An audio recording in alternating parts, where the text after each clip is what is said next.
আরো অনেক অপরাধী রয়েছে। প্রধান মাথা হচ্ছে মমতা ব্যানার্জি।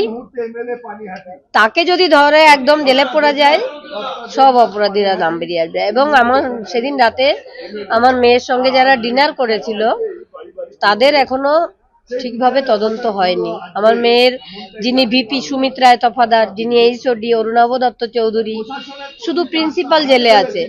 এই ঘটনার সমস্ত মুখ এই মমতা ব্যানার্জির সঙ্গে কলেজ কর্তৃপক্ষ সমানভাবে দায়ী রয়েছে।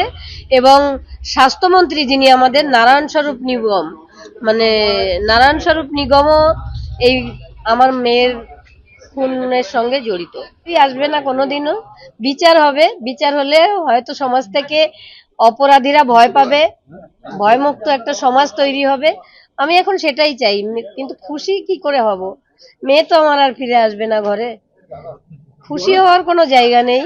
তবে পুলিশদের আমি বলতে চাই যে আপনারা যারা সাসপেন্ড হয়েছেন তারা প্লিজ বড় মাথার নামটা বলবেন। এবার একটু সততা আপনাদের কাছ থেকেও আমরা আশা করি। অভিষেক গুপ্তা টাকার অফার করেছিলেন এবং বিনীত গোয়েল সেমিনার রুমে ছিলেন। আর যিনি আরেকজন হচ্ছে, ওনার নাম কি, ইন্দিরা মুখার্জি। ইন্দিরা মুখার্জি প্রেস বাইট দেওয়ার সময় সব মিথ্যে প্রেস বাইট দিয়েছেন।